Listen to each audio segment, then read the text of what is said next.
Bienvenue dans Capital Humain. Je suis Magali Siméon, ancienne dirigeante, membre de Comex dans des grands groupes et coach. J'ai vu à quel point les équipes, le capital humain peut transformer une entreprise. Mais la réalité est parfois difficile. Est-ce que vous avez du mal à attirer ou garder les meilleurs talents? Est-ce que vous êtes parfois frustré devant certains départs? Ou est-ce que vous vous demandez combien de vos salariés se lèvent chaque matin avec l'envie de donner le meilleur d'eux-mêmes? Dans ce podcast, nous proposons des histoires inspirantes et vraies, des stratégies concrètes pour transformer votre capital humain en un véritable levier de succès. Alors, est-ce que vous êtes prêt à transformer ou améliorer votre approche? Abonnez-vous et rejoignez-moi chaque semaine pour partager vos défis et célébrer vos succès.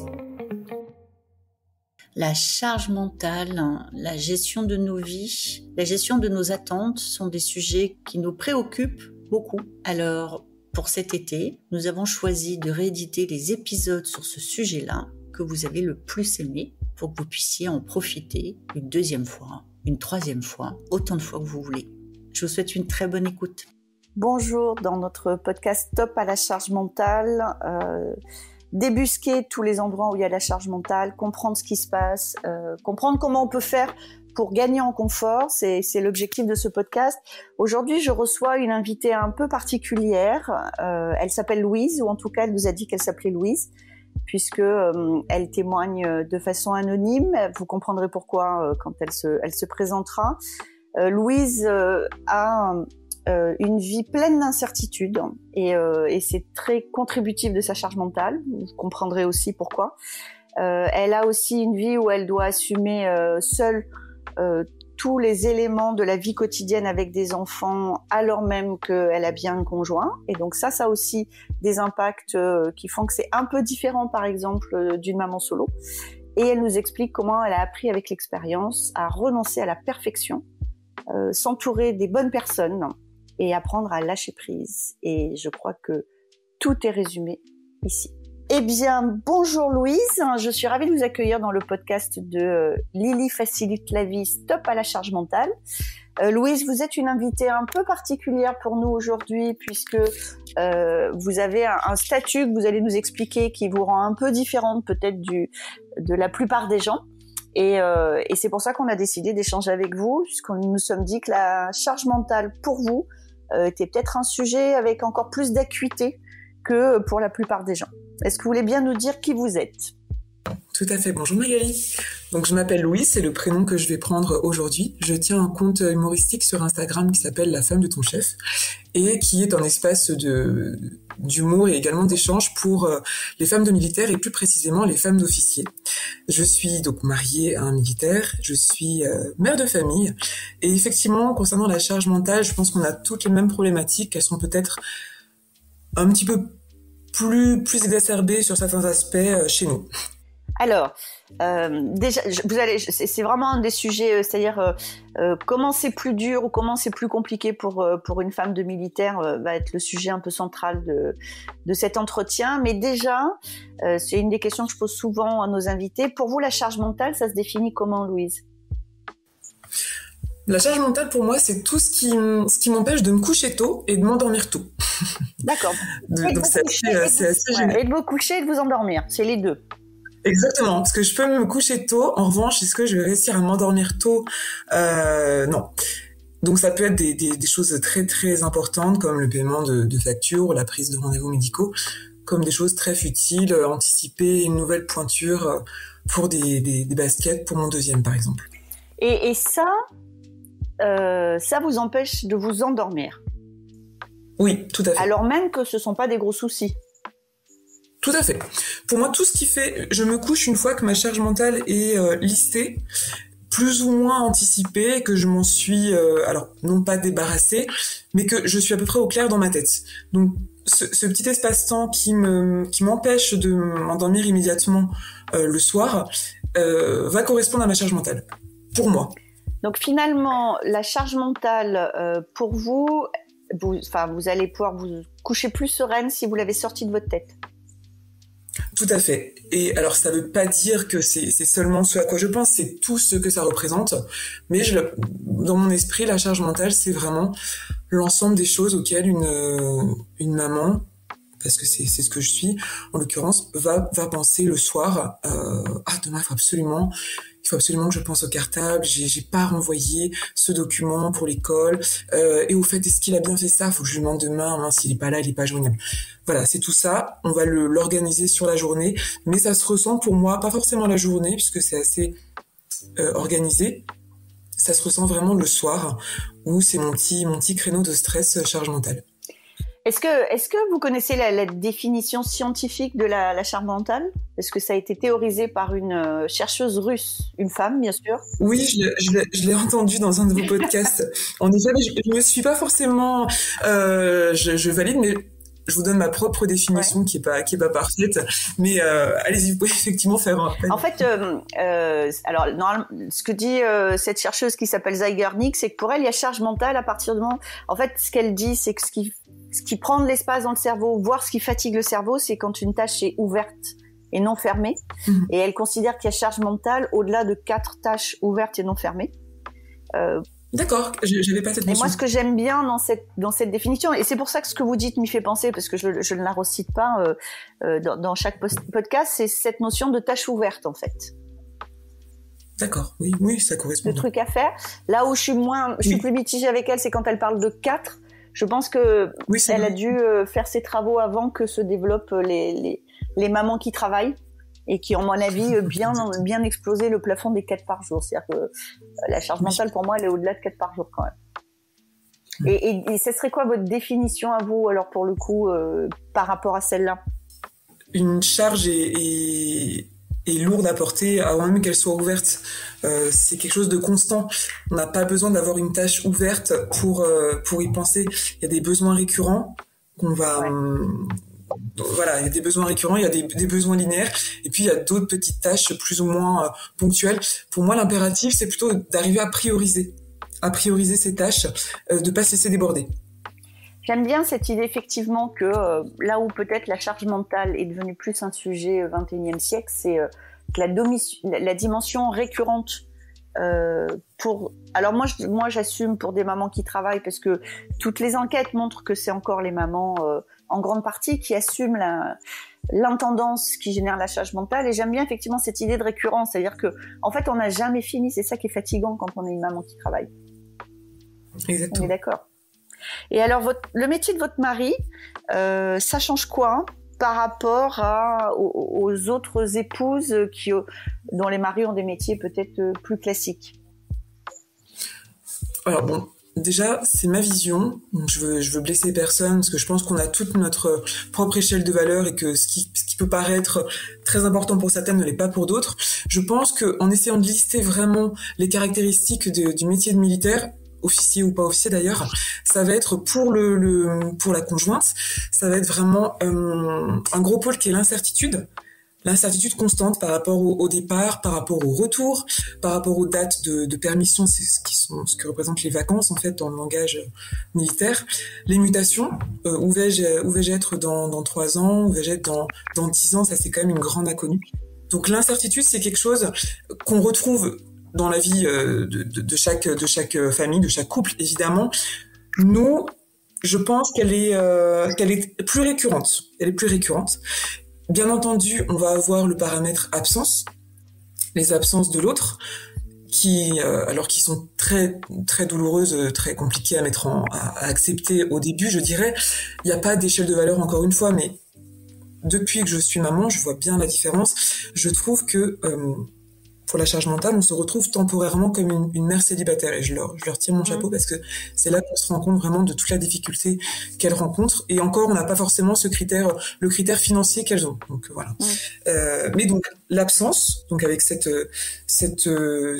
période plus ou moins longue, et en fait, c'est pas tant que le papa n'est pas là, c'est qu'en fait, il n'y a pas de relais autre. C'est-à-dire que la famille, si je parle de ma situation, mais également de la situation de mes amis, les familles sont loin. Pour les officiers, on bouge régulièrement, notamment dans l'armée de terre, mais c'est aussi le cas, par exemple, pour les marins. Voilà, il n'y a pas de gendarmerie mobile. Enfin, il y a également d'autres entités, mais en règle générale, les militaires bougent beaucoup. Et on peut se retrouver sans famille, c'est-à-dire sans nos parents, sans nos beaux-parents, pour des moments importants. Donc on n'a pas notre mari, mais on n'a également pas d'autres soutiens. Ça, c'est les deux gros problèmes, l'incertitude et puis les absences. Et quelque chose que j'avais pas forcément anticipé, la gestion de pôles que nous ne maîtrisons pas. C'est-à-dire que dans ma représentation idéale d'une vie de famille, chacun a plus ou moins choisi ses pôles de compétences par affinité ou parce que ça se trouve comme ça, sans parler vraiment du rôle père-mère. Mais il y a des choses qu'on peut aimer faire, d'autres un peu moins. On se répartit les tâches de manière équilibrée dans un couple, je dirais, équilibré. En revanche, le métier de militaire fait qu'on peut se retrouver à gérer des choses pour lesquelles on n'était pas forcément hyper fan. Alors ça peut être de la mécanique, mais tout le monde ne déteste pas la mécanique, mais ça peut être de l'administratif, on peut avoir des couples comme ça, mais ça peut être des choses totalement diverses et variées. Ça peut être un document pour la mutuelle, comme ça peut être gérer les repas ou un enfant malade. C'est pas forcément des tâches que pour les mamans. Il y a des parents qui adorent, des papas qui adorent faire à manger. Ça, c'est faisable au quotidien. Il y a d'autres choses qu'on n'avait pas forcément anticipé, je sais pas, devoir être en échange avec le garagiste pour une réparation. Moi, je suis pas forcément à l'aise parce que j'y connais rien, ça ne m'intéresse pas. Voilà, c'est des choses comme ça qu'il faut qu'on apprenne à gérer de par l'incertitude et l'absence. Donc ça, c'est une troisième tâche un peu surprise, j'avais pas anticipé ça. Et après, bien sûr, en fond, on a la prise de risque du métier des maris et l'absence de routine. Alors qui est une bonne chose, je trouve, mais qu'il faut aussi avoir en tête. Après c'est peut-être une question, mais à laquelle vous souhaiterez peut-être pas répondre, mais j'ai eu le sentiment, quand vous avez cité assumer tous les pôles, qu'il y avait du vécu derrière. Vous avez un exemple d'une fois où vous avez dû assumer un truc où vous vous êtes dit non mais là, honnêtement quoi, j'ai pas signé pour ça. Mais tout le temps, la gestion du déménagement, vous avez un mari qui est injoignable, vous devez gérer, alors il n'y a rien de compliqué, pour le coup, moi je pense que je suis assez à l'aise dans tout ce qui est communication et ça me pose pas de problème. Donc là, je parle vraiment au nom de ce que je connais moi, je sais que c'est compliqué un petit peu pour moi, mais que ça l'est énormément pour d'autres, parce que on parle avec des abonnés, mais également des amis au quotidien. Gérer, typiquement le garagiste, je connais rien, genre les bougies, je ne sais pas, prendre des décisions qui engagent notre avenir, c'est-à-dire un choix de logement par exemple. On a une proposition de logement, il faut bien, alors moi, d'autres personnes, il faut rendre réponse, on ne sait pas si on ne connaît pas la ville, on ne sait pas si tel logement va être agréable ou non, il faut quand même se décider, rendre réponse, je pense notamment aux familles qui sont mutées en région parisienne, c'est très rapide, il faut être capable de réfléchir rapidement sans se concerter, donc ça demande quand même une capacité d'action assez rapide, mais se dire lâcher prise, ce n'est pas grave. Je ne fais pas les choses parfaitement, mais qui le fait? Et nos conditions de vie font que il faut accepter de faire au mieux. Voilà, de faire au mieux. Parce que finalement, quand je vous entends et que je découvre ce type la caractéristique en fait de votre situation, finalement, la différence entre vous et une maman célibataire, une maman solo, c'est que vous êtes amené à assumer beaucoup de choses en maman solo, mais in fine, vous avez un papa qui revient et qui peut avoir un avis a posteriori où il va être d'accord ou pas d'accord sur ce que vous avez fait. Et donc, ça met une espèce de pression un peu supplémentaire. C'est-à-dire que vous prenez les décisions seules, mais vous les prenez pas juste pour vous seul, en fait. Exactement, c'est-à-dire dans le cas j'ai accouché seule comme beaucoup. Par exemple, tout se passe, c'est une naissance classique, mais qu'est-ce qu'on fait dès qu'il y a des questions qui se posent, si votre conjoint n'est pas joignable à l'instant T? Parfois, en tant que jeune maman, on a des interrogations complètement futiles. Une maman seule, c'est encore plus dur, bien évidemment, parce qu'elle n'a pas de relais.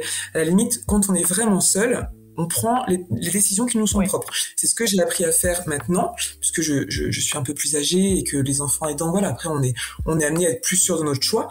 C'est très compliqué de se retrouver, de vouloir absolument pallier toutes les éventualités, anticiper éventuellement ce que pourrait penser l'autre, alors que l'autre pensera qu'on a fait très bien les choses, mais que ce soit pour les enfants, que ce soit pour la maison, que ce soit pour l'emploi, ça peut être aussi des choix de vie. Il faut se décider à distance sur la fiche de mutation, c'est un document que vont remplir les militaires de manière plus ou moins variés, mais où on donne nos vœux, par exemple, et vous n'êtes pas forcément ensemble pour rédiger ce papier. Alors, dans certains couples, ça va très bien. Si depuis le début, c'est acté que ça sera plutôt tel ou tel type d'emploi. On a peut-être besoin parfois d'en parler. Donc, je pense que le ciment du couple est primordial. Il faut quand même vraiment partager les mêmes valeurs, être d'accord sur les visions importantes, sur le mode éducatif, parce que on n'est pas forcément raccord en termes de décalage horaire, en termes de disponibilité mentale. Bien sûr. Voilà, celles qui travaillent ont encore plus d'impératifs. Il faut arriver à se croiser entre guillemets et échanger sur des sujets très importants, comme des sujets absolument pas importants qui sont juste le type de vêtements ou le cadeau à apporter à un anniversaire. Ça, effectivement, c'est plus du ressort de la personne qui est présente, en l'occurrence de la maman. Et alors vous, Louise, comment est-ce que vous avez appris à gérer votre charge mentale? C'est quoi vos trucs et astuces? Est-ce que vous avez le sentiment que l'expérience permet de faire mieux? Vous avez parlé, et c'est des mots que je trouve hyper importants, de lâcher prise, de renoncer à la perfection. On voit dans notre podcast que tous nos invités qui sont arrivés à faire ça considèrent qu'ils ont déjà franchi un pas. Vous, c'est quoi vos trucs qui font que vous arrivez à finalement vous coucher pas trop tard, en fait, et vous endormir? Exactement. Alors, je suis tout à fait d'accord. Lâcher prise, c'est la première chose, se dire je fais comme je peux. Je fais au mieux en fonction de mes impératifs actuels et de mes ambitions. C'est-à-dire que qu'est-ce qui est important pour moi, je sais pas, le mois prochain, un mardi à 15h. Est-ce que le plus important pour moi va être de faire un repas équilibré, va être de terminer absolument un projet, va être de réaliser des économies parce qu'on est dans une phase où il faut le faire, ou de passer un très bon moment au parc parce que je sens que l'aîné va en avoir particulièrement besoin. Une fois que j'ai fait mon choix du moment, j'adapte ma charge mentale et le reste n'a pas d'importance. Donc il faut vraiment, c'est là que le soutien en l'occurrence du militaire est très important, parce que je pense que c'est très compliqué il faut pas que le mari nous en rajoute. Voilà. Ouais, je comprends. On ne lui en rajoute pas, parce que dans son métier, il n'a pas besoin qu'on lui en rajoute. Les couples qui fonctionnent et qui durent sont les couples qui sont, je pense, reconnaissants l'un envers l'autre. Oui, je comprends. Mais ça s'appliquerait bien à tous les couples. Tout à fait. Alors, exactement. Alors, pour parler plus particulièrement des militaires, je pense qu'il faut pas procrastiner, parce qu'on ne sait pas de quoi va être fait le lendemain. C'est ce qu'on disait, l'incertitude des départs, tout peut changer, les dates de vacances, etc. Donc, faire ce qu'on peut faire au jour le jour. Ce qui est vraiment important d'avoir priorisé en amont. Tout n'est pas à traiter au même rang. Et anticiper. Il y a des choses, les enfants grandissent, vous savez que vous allez avoir besoin d'un manteau. Alors, est-ce que ça ira au suivant parce que l'aîné aura un an de plus? C'est pas dit. Voilà. Ça, c'est des choses qu'on peut anticiper, parce qu'il y a aussi un besoin d'économie qu'on a tous, mais qu'on ne sait pas. On ne sait pas si l'année prochaine, ne pas compter sur l'autre, entre guillemets, hein, c'est pas hyper sympa pour mon mari quand je dis ça, mais ne pas compter sur l'autre et accepter, entre guillemets, sa charge mentale et l'anticiper. C'est ce que je fais. Moi, j'ai pas de problème avec ça. Je pense que ça peut être dur à entendre, peut-être pour des personnes plus jeunes, et moi j'étais comme ça il y a quelques temps, hein, il y a pas si longtemps, mais je pense qu'on arrive à un stade où on accepte sa charge mentale, on accepte qu'il y a des choses qui nous incombent, mais on accepte également qu'on les gère à notre manière. C'est hyper intéressant. Enfin, j'aime beaucoup ce que vous dites, Louise, parce que ça m'a pris beaucoup plus de temps, je pense, que vous pour arriver à ce que j'entends dans votre conclusion, enfin dans votre dernière phrase, qui est finalement au lieu de serrer les dents en regardant la montagne, on se dit ok, c'est là, et l'un dans l'autre on va y arriver et on fera ce qu'on peut faire, et puis s'il y a des trucs qu'on n'arrive pas à faire, et ben tant pis. Ça, c'est la première chose que j'entends dans ce que vous dites, hein, dans ce lâcher prise, qui est d'arrêter de considérer que coûte que coûte il faut grimper cette montagne, et d'accepter aussi dans un couple que ce qu'a fait l'autre, il l'a fait comme il considérait bien que c'était fait, et qu'il faut vraiment passer à autre chose et pas y passer trop de temps, quoi. Tout à fait, mais dans l'autre sens également, le papa n'est pas là pour un anniversaire, il a juste le temps de passer un message ou de faire un appel, mais à un horaire qui ne nous arrange pas. C'est pas top, mais il a fait ce qu'il estimait possible et bien à l'instant T. Donc nous, de notre côté, ne pas se dire il n'est pas là, il faut absolument combler, entre guillemets, il faut combler dans la surenchère, l'anniversaire doit être quand même génial, parce que évidemment le premier anniversaire du premier enfant, c'est ce qu'on a envie de faire, et puis au fur et à mesure on se rend compte que la vraie vie nous rattrape, et que finalement tout va bien. En fait, rien n'est grave. Une fois que vous avez payé vos factures, que vos enfants sont en bonne santé, on rend grâce et puis on se dit, le reste n'est pas important. Donc, on fait au mieux. C'est là que c'est vraiment un mode équipe, parce qu'il faut... ce sont eux les militaires. Après, il y a aussi des couples où les deux sont militaires. Alors là, c'est encore un niveau au-dessus d'organisation. Mais une fois qu'on a accepté alors pas la répartition des rôles, mais la répartition de la charge mentale, on peut s'en détacher à un moment donné et dire, écoute, moi ça je veux plus gérer, écoute, les impôts jusqu'à présent c'est moi qui les faisais, j'en ai marre, j'ai l'impression que je fonctionne un peu trop, c'est trop pour ma charge mentale. Alors effectivement, j'ai pas un mari qui va me dire très bien, pas de souci, c'est pas lui qui va me dire ça. En revanche, si on choisit bien la personne avec qui on fonde sa famille, on doit être capable d'ajuster notre barème de couple. Quelque chose que je mets en place également, je fais beaucoup de listes. Je pense qu'une fois qu'on a couché par écrit ce qu'on avait en tête, on a déjà fait la moitié. Vraiment. On n'a plus qu'à cocher et on se rend compte que finalement, oui, il faut absolument répondre au carton d'invitation. C'est pas très compliqué à faire. En revanche, un document à transmettre à la mairie ou à la CAF ou à l'assistante maternelle, ça va être peut-être un petit peu plus laborieux, mais en fait, ça nous prend quelques minutes, quelques heures, si vraiment vous n'avez pas accès à la technologie, il manque un papier, etc. Je pense qu'il faut aussi vivre avec son temps. Alors quand on parlait de faciliter la vie, j'ai découvert ça il y a pas longtemps, le partage de documents. Bon, ça fait un peu, j'imagine que tout le monde, peut-être qu'il y a plein de gens qui connaissent, moi j'ai découvert ça il y a pas longtemps. Le partage de documents en ligne dans une famille, c'est extrêmement simple, c'est-à-dire que vous avez les carnets de santé à disposition, vous avez vos revenus, vos impôts de l'année précédente, vous avez absolument tout. La Poste vous dit, il me manque tel document, vous avez tout, vous avez votre pièce d'identité, celle de votre mari, pas de chance, il est au fin fond d'un autre continent, il n'est pas joignable, vous avez quand même son... comment ça s'appelle, pas son contrat de travail, mais son certificat de position militaire.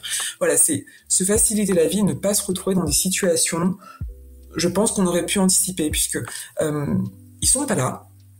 Voilà, ça c'est globalement, ils sont quand même très peu là. C'est une réalité. En tout cas, c'est ma réalité.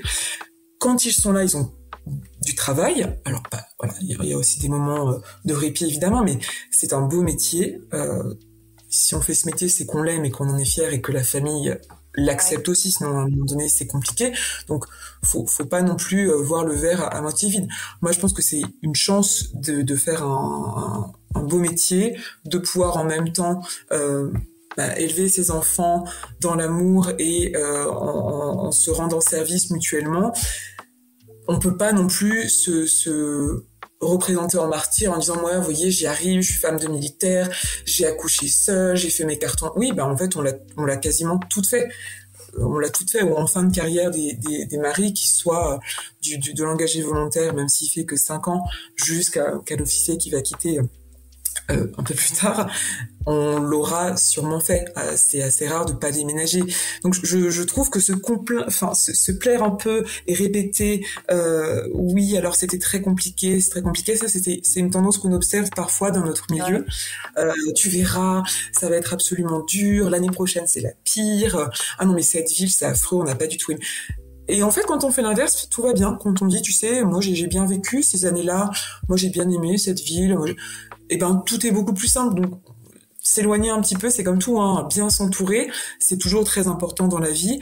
Quand vous n'avez pas votre mari, que vous n'avez pas vos parents et que vous êtes avec de jeunes enfants, ou même des enfants plus âgés, parce que petits enfants, petits problèmes, grands enfants, grands problèmes, on peut pas se laisser polluer, entre guillemets, par des personnes qui vont nous en rajouter. Donc moi, mon credo, c'est un peu de me faciliter la vie, de me laisser guider par l'amour et en me disant rien n'est grave, je fais ce que je peux et je suis quand même consciente de ma chance. Voilà, ne pas se placer dans la position de la femme de militaire qui est dans l'attente constante, qui est dans la glorification de sa douleur, parce que je trouve que c'est faux. Je trouve que c'est faux. On est forcément comme ça au début. Quand on est forcément comme ça quelque temps, mais ça ne doit pas durer. J'aime bien ce que vous dites, qui pour moi pourrait être le mot de conclusion, c'est-à-dire que si je résume la façon dont je l'ai compris, une des bonnes façons de vivre la situation que vous vivez, mais aussi si je vais plus loin, une des bonnes façons aussi de faire avec sa charge mentale, c'est d'être, alors vous l'avez dit, dans le lâcher prise, mais vous rajoutez une dimension qui est d'avoir une attitude positive, hein, et vous en rajoutez encore une, et je pense que c'est la première fois que je l'entends, et je la souligne parce que l'expérience m'a appris qu'elle était très vraie, c'est aussi de s'entourer de personnes ressources, qui vont aider à rendre, qui vont nous aider à admettre que c'est possible en fait et qu'on va y arriver, beaucoup plus que de personnes qui sont vers à moitié vides et qui nous tirent vers ce qui est compliqué et difficile. Absolument. Et se dire que dès lors que la charge mentale est identifiée, anticipée, comme on disait, c'est assez récurrent, les besoins, notamment liés aux enfants, c'est un peu tout le temps la même chose, entre guillemets. Une fois que ça c'est anticipé, on se libère d'un gros poids, et chaque case cochée représente du positif. Être consciente du bénéfice qu'on en retire, s'auto-congratuler pour notre bonne gestion, enfin notre gestion, c'est déjà pas mal, notre gestion sur tous les fronts. Une fois qu'on a fait ça, je pense qu'on est libéré. On libère aussi d'autres amis, puisque se dire bah écoute, moi j'ai réussi ça, je trouve que maintenant ça va mieux. On libère la parole, c'est plus simple pour tout le monde, et on libère le militaire qui n'est pas là, alors qui va nous écouter en disant ah oui mais c'est très compliqué, effectivement le maître a dit ça, je comprends bien. En fait il ne peut pas résoudre les problèmes du quotidien.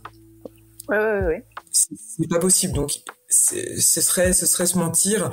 On peut pas compenser l'un l'autre, et on peut pas demander à une personne qui est en train de défendre son pays, ou enfin en tout cas de faire son travail, de nous aider pour un problème administratif, je pense. Alors je ne pensais pas comme ça il y a quelques années, ça j'insiste parce que c'est très important. La charge mentale évolue d'une femme à l'autre, bien sûr, d'une femme de militaire à l'autre encore plus, mais en grandissant, c'est-à-dire en vieillissant, les enfants nous font relativiser. Et la charge mentale n'est pas la même, et je me dis maintenant, qu'est-ce qui était vraiment compliqué il y a quelques années quand je n'avais que moi à gérer, entre guillemets, je me prenais peut-être la tête pour pas grand-chose. Voilà. Alors oui, en fait, Louise, ce que nous on pratique beaucoup chez Lily Facilite la vie, c'est que en fait, ce qui est compliqué, c'est quand c'est la première fois. La première fois augmente l'intensité de l'appréhension, et donc toutes les premières fois sont plus compliquées. Et c'est vrai que quand on a passé la première fois, et plus on passe de première fois, et plus les premières fois suivantes, on se dit en fait ça va, maintenant je sais, il y a une espèce de track record où on se dit ok, j'y suis arrivé jusque là, et donc il n'y a pas de raison que celle-là je la passe pas. Mais je pense que quand on est jeune, les premières fois sont compliquées, et moi il me semble que la première fois qui représente le premier enfant, il y a sûrement des femmes... Le premier départ. Ouais, le premier départ, l'arrivée de votre premier enfant, tout ça c'est des premières fois qui sont très fortes en fait. Et après, je pense qu'une fois qu'on a passé celle-là, les autres premières fois doivent sembler aussi peut-être un peu plus faciles. Peut-être. Si on est capable de tirer un petit peu les conséquences de cette expérience, c'est-à-dire de s'entourer, de partager, et ça n'a pas fonctionné. Je me rends compte maintenant que ça, c'était pas le bon choix. Alors encore plus quand on travaille, parce qu'on se rend bien compte qu'on peut pas être partout. Ouais. On peut pas être partout, on peut pas se démultiplier. Mais on peut trouver de la ressource. L'aide n'arrive pas toute seule. Je pense que tout n'est pas en dû. Il faut se rendre auprès des mairies, auprès des prestations sociales, du département, voir ce qui peut être mis en place quand on est vraiment dans une situation où on se dit là ça va être très compliqué. J'aurai je sais pas, déjà un enfant petit et je vais devoir en accueillir un second. Comment faire? La famille n'est pas tout le temps disponible non plus. Eh bien écoutez Louise, j'aime bien, c'est parfait. Merci à vous pour ce temps et pour l'authenticité de vos propos. C'est-à-dire, j'aime beaucoup. Merci à vous de m'avoir permis de m'exprimer sur ce sujet qui, je pense, nous concerne toutes. Ne pas hésiter à trouver de l'aide, à chercher de l'aide pour en trouver. Et quand on se rend compte qu'on n'a pas l'aide qu'on estime nécessaire, chercher ailleurs, tout simplement.